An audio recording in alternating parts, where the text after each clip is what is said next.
Hey, welcome to episode 56 of the Clive Barker podcast. In this intro, you'll hear Jose call it BarkerCast.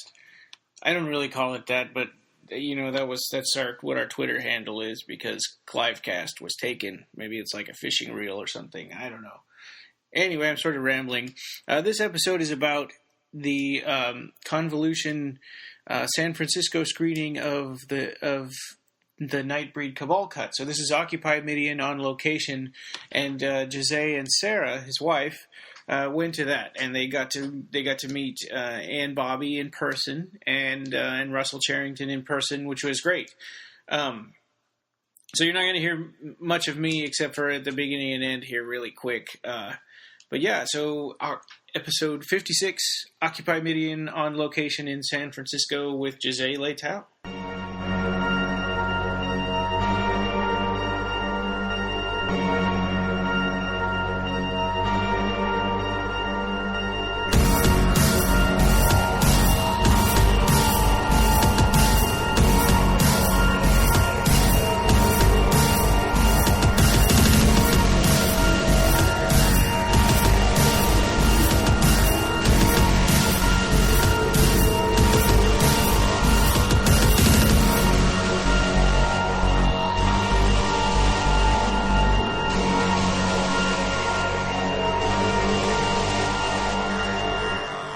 Hi guys, Jose here from the BarkerCast.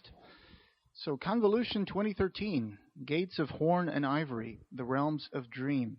This was the convention I went to with my wife to watch the most recent Cabal Cut screening and finally get to meet the university lecturer, filmmaker, and restoration director Russell Charrington of Strange and Beautiful Productions and the beautiful actress, Broadway performer, writer, and dedicated animal rescuer Ann Bobby. The screening took place in a temporary pavilion on the pool and spa area of the Hyatt Regency Hotel in Burlingame, California. So we do have a bit of a noisy environment with the Bayshore Highway roaring outside, but we try to get the sound as clear as possible. There was an introduction to the screening, which I did my best to record on camera, and also a post-screening chat and Q&A with the audience. There were many dozens of people attending this particular screening, a few of them in costume. You'll be able to see the bastard love child of Narcisse in the video, a Nightbreed fan called Stephanie. She had a homemade costume complete with the black Wayfarers, a cowboy hat, and the thumb hooks, as well as a kick-ass t-shirt she made herself, based on screen caps of Narcisse. What a blast. We also had a Breed cast member at the screening, a gentleman called Michael. He shows up with a cage in his head when Ann Bobby is having the flashback of the Breed being hunted over the centuries. He is the man with a cage in his head, sitting on a chair. He's also one of the Breed that looks up underground when Decker is chasing Ann Bobby in Midian. That was a fun bit of trivia, and it's amazing how many people have appeared on the screenings and on Occupy Midian Facebook group who worked in the movie and want to say hi. After the screening, which started around 1 p.m., me, Sarah, Maureen, Ann, and Russell went to grab some food and drinks, and I could ask them a few questions for the podcast. I put those in first, and the audio from the intro and Q&A afterwards. But make no mistake, the intro and Q&A also have interesting information about the Cabal Cut, so be sure to listen to those. We will wrap up the episode up after that. Many thanks go to Russell and Bobby, Sarah, my friend Maureen, Ryan, of course, and Kimi Albi, chairwoman for Convolution.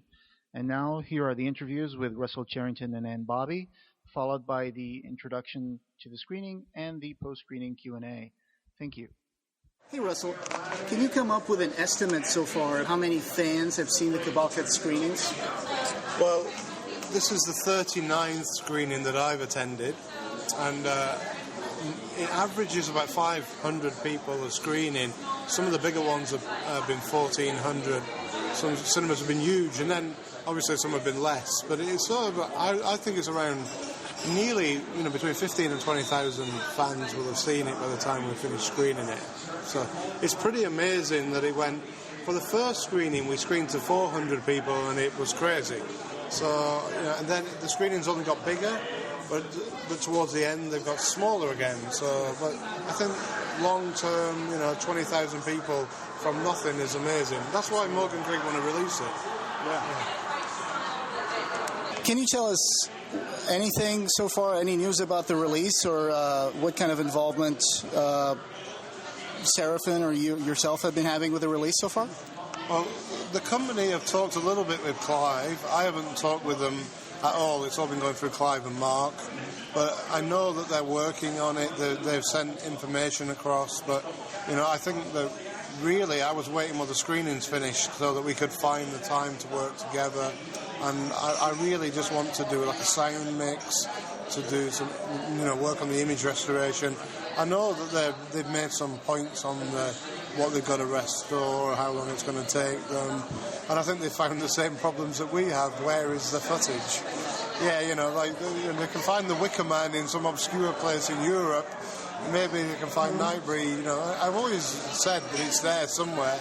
Because if the work print exists, that was cut film. So surely the work print exists on film somewhere. I believe that. Yeah, just to put the rumors at rest, because some people have made some posts that were not probably checked. And so there was one post that said that they found footage that Shout Factory would be working with the footage. So as far as you know, it hasn't been found. I've heard nothing that has been... I'm sure I would have had victory texts and victory emails and people shouting, but no. There's a few film trailers with some footage that has not been seen. Well, it is in the Cabal cut, but it's very, so that exists. There are bits of things, but there's nothing monumental. Everything new that I found in the last 18 months has always been on video. So I don't see any film at this point in time. Any updates on those important projects that you were working on last time you were on our podcast that you can share with us? The film that I'm going to make is going to be announced at American Film Market, which is about a week away. So in a week's time we can have a long conversation about it, but I can't say a word because the thing is, it's all about contracts, and they're the most stressful thing in the world. I hate them, but lawyers cost, they cost like $3,000 a day, and you're watching your budget disappear, and people are arguing over 0.5%, and how are we going to get this profit, are we going to get that? But right now I've signed my contract.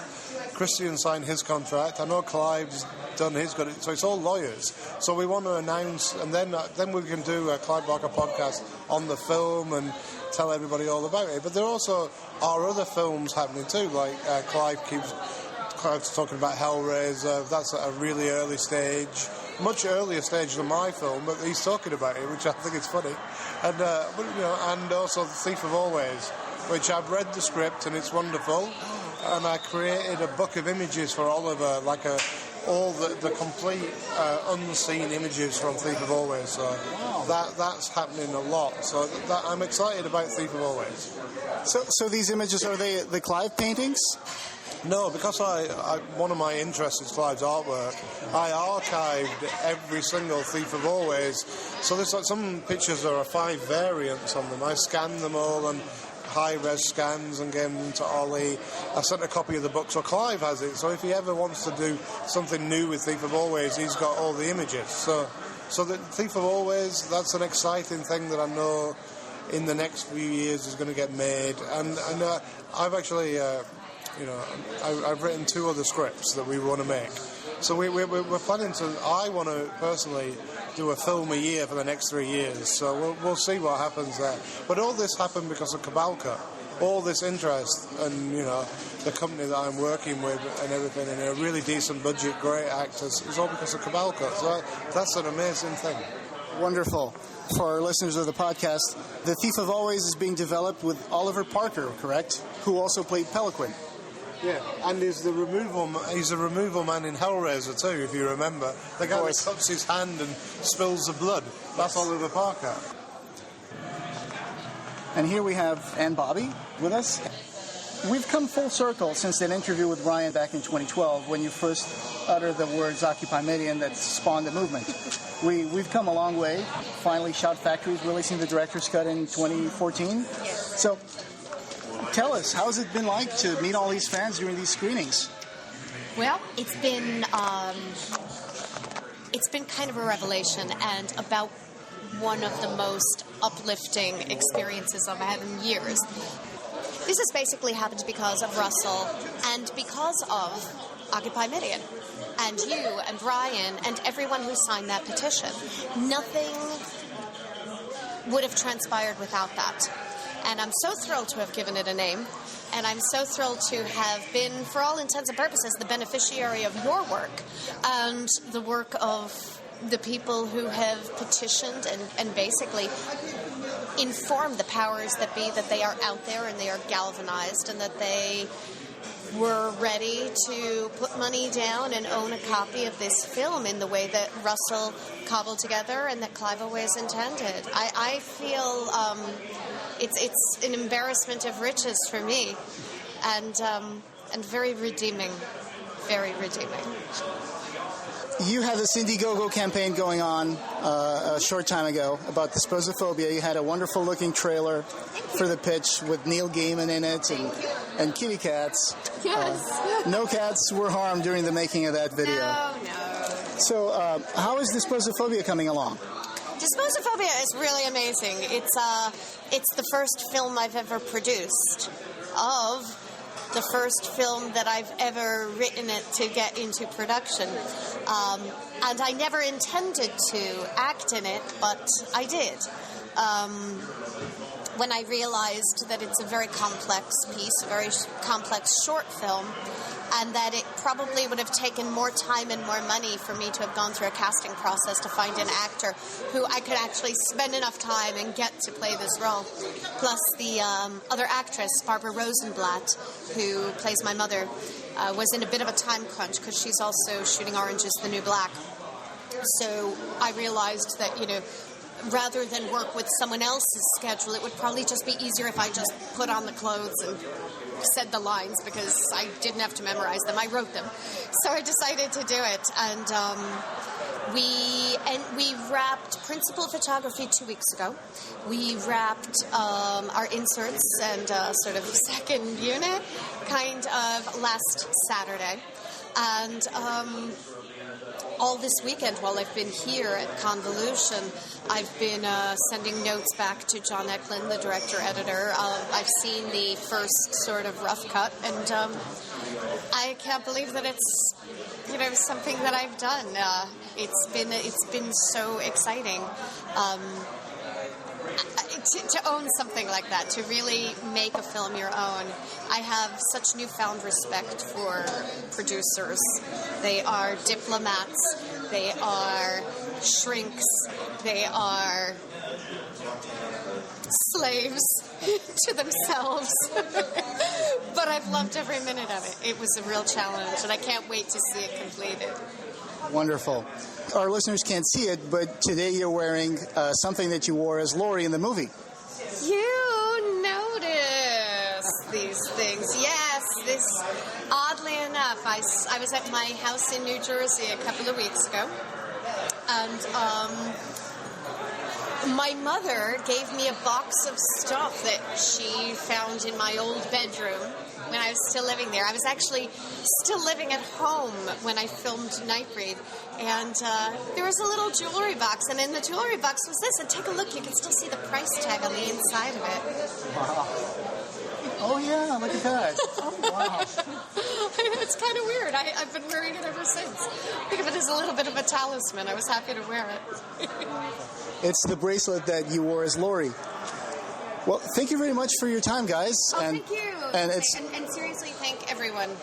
Thanks to all of you, and we'll see you online at the cashiers for the DVD Blu-ray. Yes, we definitely will. Nightbreed, the director's cut, is going to come out from Shout Factory in 2014. Thanks for listening. Up next is the introduction to the screening and the post-screening chat and Q&A. We're going to have a little bit of light. There you go, thank you. We're just going to introduce the film, and then we're going to come back at the end when it finishes and take questions off you guys. And we'll be here. We brought some posters and Anne brought some stills, so if anybody wants anything signed, we'll be here at the end. But there's a little story to tell you before we start the film. So when this was made, we're not going to watch it. Thank you. Well, you can leave it on pause there. That's fine. Okay, so there's a little story to tell you guys. Back in 1989, when Clive Barker filmed Nightbreed, he actually took his novel Cabal and he filmed that. And I guess you guys all know that. That's why you're here today. So Clive actually made Cabal into a film. And when he finished shooting it first time round, he showed a really rough work print to the studio. And the studio said, this is not what we thought we were going to get. We thought we were going to get a Hellraiser type movie. And there was a huge complaint from the studio, and they kind of told Clive that they wouldn't release it unless he made changes, and they wanted to change the film so that the character of Dr. Decker became the centre of the film, and the Nightbreed were kind of brought backwards, because, you know, in their words, why the fuck would the monsters be the good guys? That's what they thought. So Clive had a little bit of, he reshot, he changed it, and what you guys got to watch in 1990, or what you've subsequently watched on DVD, is not the film that Clive wanted to make. And he spent the next 20 years telling people that he'd actually filmed Cabal. So I'm just interested, who's read Cabal in this room? Okay, incredible. Okay, that's good. So you've read Cabal. So you that's what you're going to get on screen today. You're not going to... Thank you. The wonderful thing about having Anne here is her character, for me, is the most changed of all the characters in the film. She actually gets to have a story now. She gets to have a relationship with Babette. She gets to have a love story, and everything changes. I don't want to give away all the finer details that we'll discuss at the end, but you know, different characters live and different characters die. And the film that you're about to watch isn't 45 minutes longer than Nightbreed. It's actually 70% different. So 70% of this film you have not seen before. It's edited differently. It feels different than what you've seen before. Now, the next thing we need to think about is that what makes the films that we all love great are fantastic stories, isn't it? Yeah, great stories make great films. That's why Transformers is a piece of shit. Because it doesn't have a story. Yeah, they never had a story. So, but this has a great story. And but we're not talking about the 80s one. Immerse yourself in the story when you watch it, and you have to forgive the film a few little things, because it comes from 3 different sources. It comes from DVD, and it comes from 2 work prints. The work prints that were discovered are VHS, so they came from a VHS source. I had to do a lot of work on the VHS source, because after 20 years it started to look like an overcopied porno. So you guys remember overcopied pornos? So it has its moments of we won't call it poor quality, we'll call it porno quality. So when you refer to it later and you say that sequence there that was a bit crackly, we'll just call it porn. So it's monster porn. You know, it's great. So yeah, when you watch it, you'll notice some crackly images. There's nothing much we can do about that until we get to work with the company that's going to release it, and we get to restore the images digitally, etc. But it's thanks to people like you today that will happen. Hopefully next June, July, it will be on sale from Shout Factory. You'll be able to watch the Cabal cut again at home, and all the images will match. So it'll be DVD, Blu-ray quality when it's finished.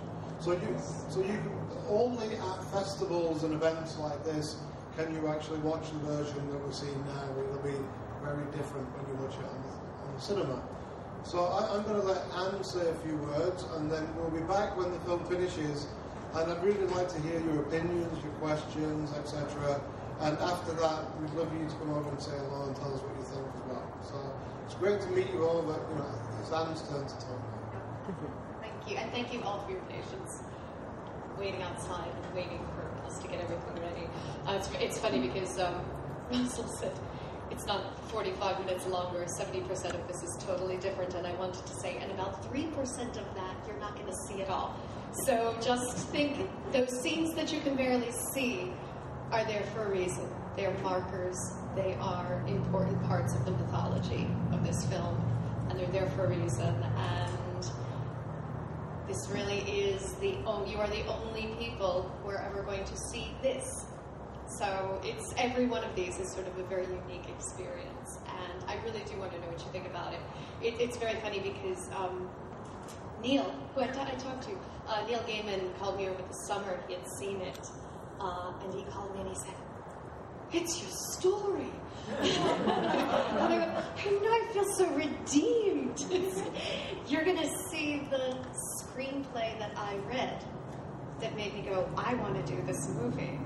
And you have all probably seen Nightbreed a hell of a lot more than I have, because I saw Nightbreed once. And I went, oh, that's not Nightbreed. So you're going to get to see what I saw when I first picked up the script, and I really do want to hear what you think about it, and I really hope you like it. I'll talk to you soon. Woo! Yeah.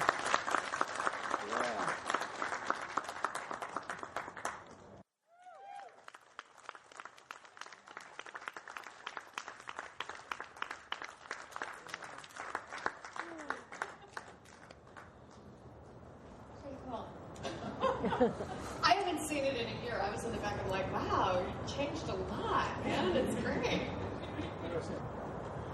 So it's a completely different characters live, different characters die. It's a completely different story than what it was when you guys watched Nightbreed.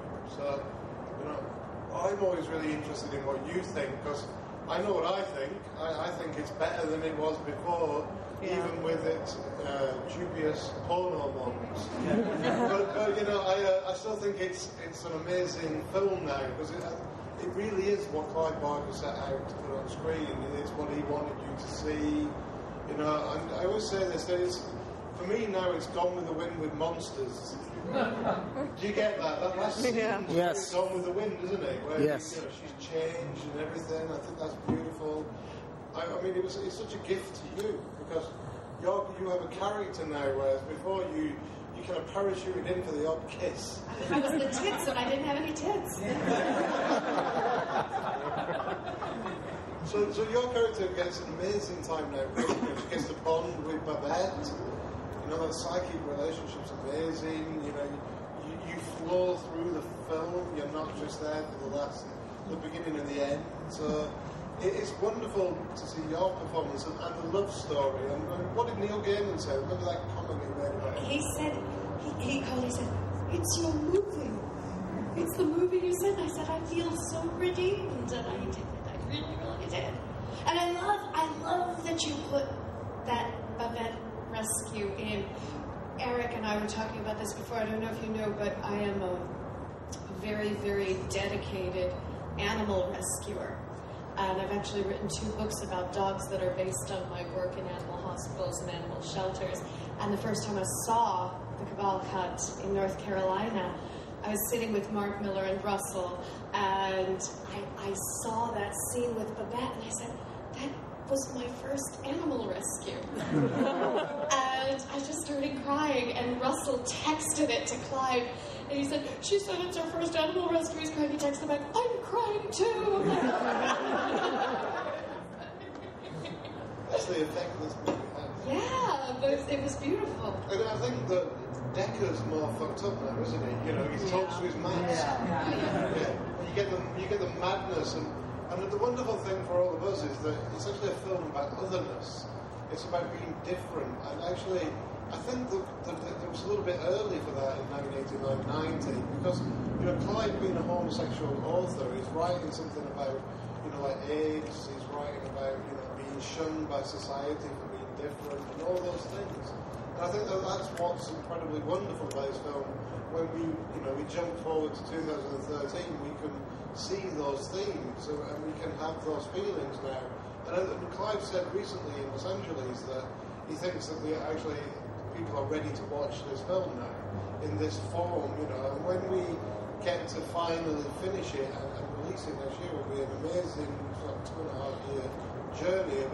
And Morgan Creek, when we called them and asked if we could restore it, they laughed down the phone and said nobody would ever want to watch Nightbreed in a million years, which is hilarious. Then they started just chuckling, and then they sort of stopped laughing. Well, and then it took It took a lot. It took people like you, actually. Yeah. And And the whole Occupy Midian movement. Really? Which people here help with. It's like film. Yeah, so that alone gave it its power, its energy came from the fans. And realistically, I made this film for me and Clive Barker to watch. That was it. I spent like 3-4 months making it so that me and Clive Barker could watch it and have a conversation about what it could have been like. And then it found an audience in North Carolina. What's actually interesting to me is that a lot of the themes that you were talking about, that Nightbreed's about, what it really comes down to is a society that feels marginalized. And maybe it took 25 years for the technology to be put in the hands of marginalized people. Marginalized people started to create technology so that marginalized people could galvanize and not be as marginalized and be a little bit more forceful. And I think that maybe it took 25 years and technology, and your technology, for all of us to actually speak as one big, powerful voice so that something like this could happen. Yeah, sure. It's really interesting when Morgan Creek came to the party when they realised that there was an audience. And as soon as they saw 1,500 people in London watching it at 10 a.m. in the morning, they realised that people really wanted to watch this movie. And then proactively they got involved in seeking distribution. And, so it's the people that should be thanked here are the fans. It shouldn't be the film studios or anybody else. It's actually a fan-powered movie. And it never won, but in my mind it won #1. But it got 14th best director's cut of all time. It beat The Exorcist. Yeah. which for me is a great compliment as a fan of movies. And it beat all kinds of movies that I really love out of the 30. And it's had cover stories in Rue Morgue, it's had huge features in Empire, and it's found you guys, which is amazing. That's really the thing. When you applaud this movie, really seriously applaud yourselves. Seriously, because this is your movie. I'm here because of you. Yeah. Because honestly, you did this. So just seriously applaud yourselves. You are the reason this happened. And of course, Russell. So, anything anyone would like to say or ask or know about? I mean, there's always somebody out there that wants to get me because I killed Decker. But, over there, yeah. Narcisse, what would you like to ask us? Come further forward, then we can see you. Oh, wow. Narcisse, come here. You really did get your head chopped off. Oh, wow. You're right. I think actually you're Holy shit. Keep coming. But it's the head. It's the head. No. Oh my god. That's so smart. I've decided you're the bastard love child of Narcisse. It's great. Where did you get your t-shirt from? So, I made my t-shirt yesterday. Fantastic. So I put the DVD on and I took as many screen caps as I could. It's wonderful. Oh, wow. Wow. My question was, I actually saw the screening in Hollywood the other week, and I was wondering, Laurie's character seems really strong in this cut, and Rachel's character, her voice, I don't know if that's her real voice, but it makes her seem more fragile and feel more sympathy. Was that her natural voice, like kind of fragile? Yeah, it is, yeah. Give the mic one. It is a natural voice. Just grab a seat there. It is a natural voice, and don't run away. And it is a natural voice, and her character is really important too, because motherhood and all these different things that she represents. But what you find in this film is that sometimes you hear two voices because there are two versions. And at the moment, one of the things I really want to do is redub everybody and redub Anne for the ending and Craig and all the voices need work. And I want her to come back, and I would like her to basically be redubbed so the whole movie's that way. I actually, the only person I've been able to do it with so far is Doug Bradley. Because remember in the film, he's German. And I was like, what? And then when I got the two different versions, there was Doug Bradley's voice and there was a German. And luckily, Doug's a friend of mine, and I formed a plan. I got him to come and give a talk to my students on Hellraiser. So I screened Hellraiser. When Hellraiser was on, I jumped in a taxi, took him to a sound studio, dubbed him, then took him back in a taxi to talk to the university. So, I only had like an hour and 15 minutes to dub his voice, but it's so much better. So even if I had a little bit of time and money from the studio to do all the voices, it would make this a kind of wonderful film. So the girl, Catherine Chevalier, that is actually her voice in the rough footage. She was dubbed. She's living in London at the time. She was married to a British. She's still in London. Yeah, but she's from, I think, California originally. She's American, and her voice was dubbed at the time. That woman, that real sort of voice, she was actually at that time one of the most popular commercial voice artists in England. She was the voice of some massive coffee campaign. She had this old dog gypsy warm voice, and that was one of those ones when I first went to the screening. What the fuck did they do to Catherine? Because Catherine is, that voice is so simple and really, really pure, and that's one of the things that I think is so effective about this cut is that it's all of the mind breed are just so humanized and so normal. The more normal they are, the more poignant this story is. So that's Catherine, and as far as Laurie, that was the script I read. That was what I saw, and that was why I wanted to do this. But it's also very mythological. It's sort of like it's like the alien, waiting for her hero to come home and never giving up. So, any other questions? Gentlemen over there. Okay. So, as you say, you made this for Clive Barker yourself to talk about. Was there anything in the process of putting it together that really surprised you? And in that process, beyond just missing the Sure, yeah. So, the gentleman asked if, when I was making this, if there was any surprises in the footage. I think what I worked out is, initially I took away the work print on a DVD and I watched it at home.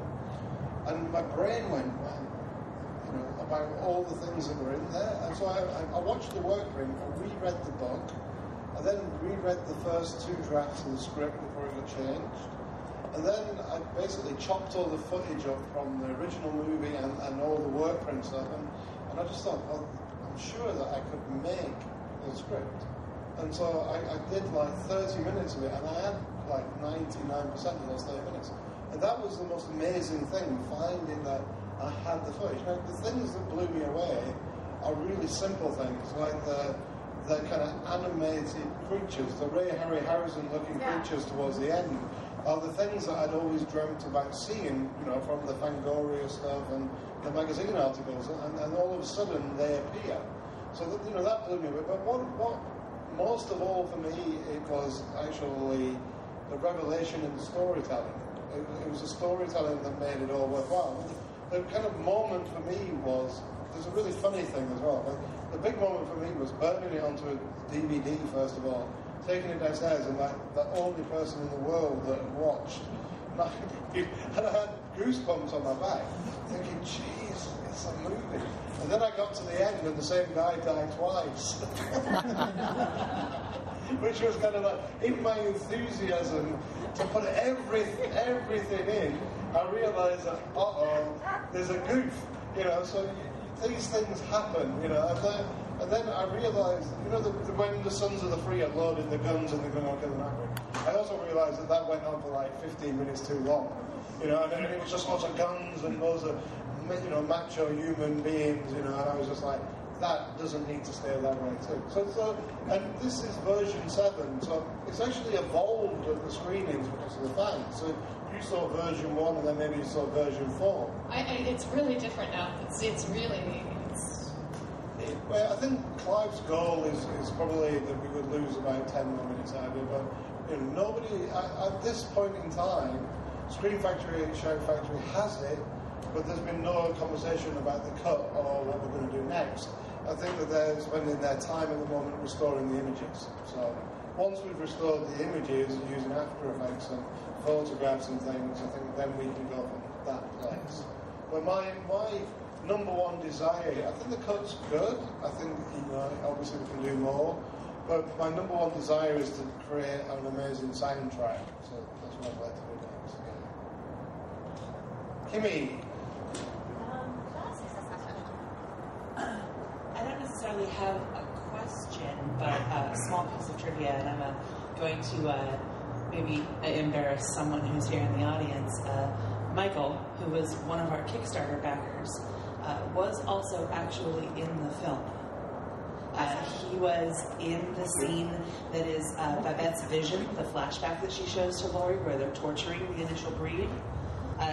Michael is the man that you see briefly with the cage on his head in the chair. Oh. Yeah. Yeah, he's the guy in the head cage. Yeah. Oh. Watching while you're getting chased by Decker up above. Yeah. There was one of those guys going, what?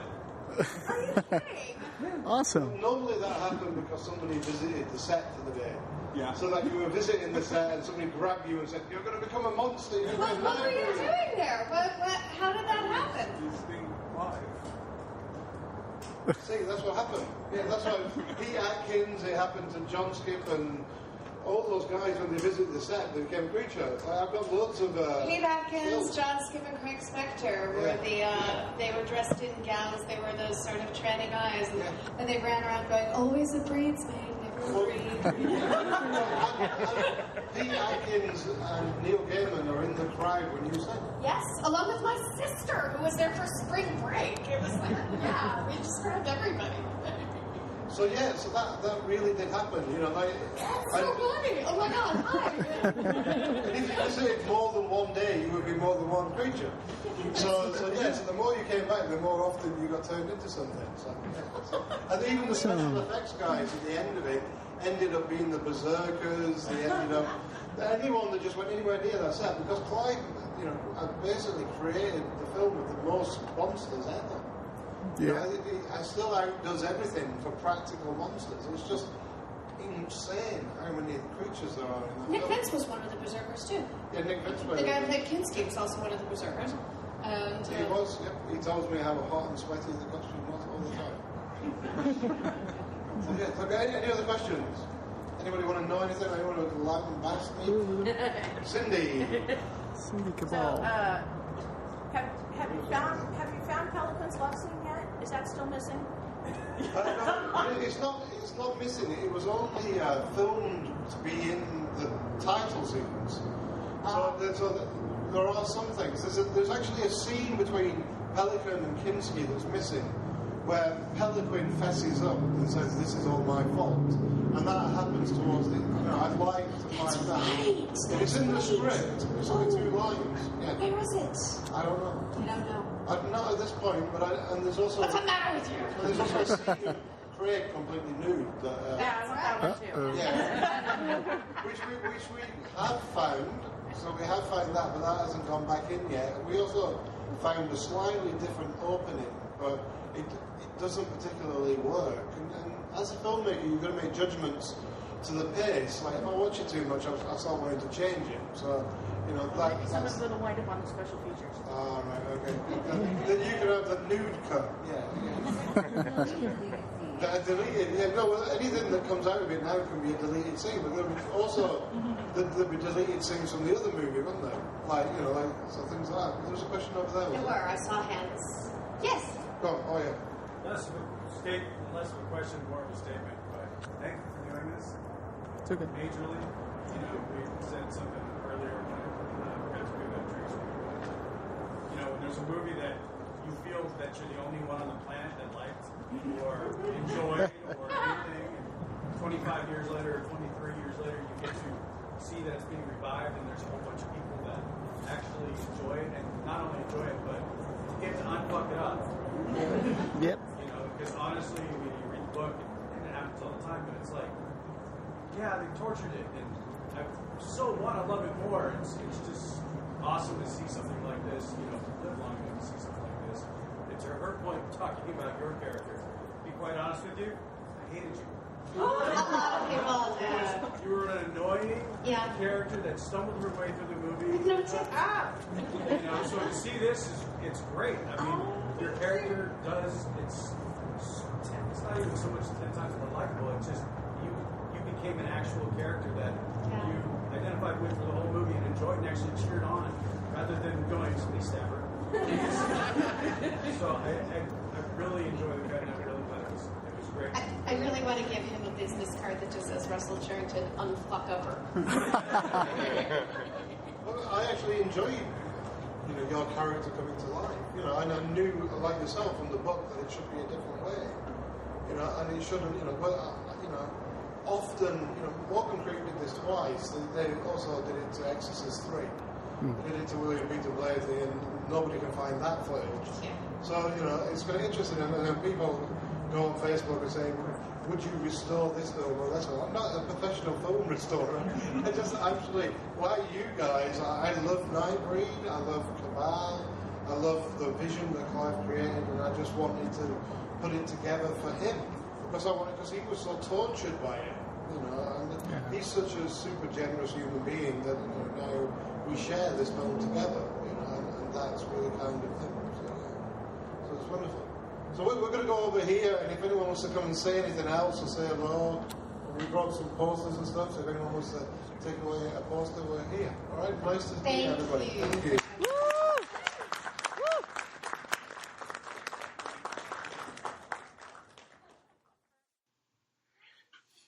You can find us on the web at www.clivebarkercast.com.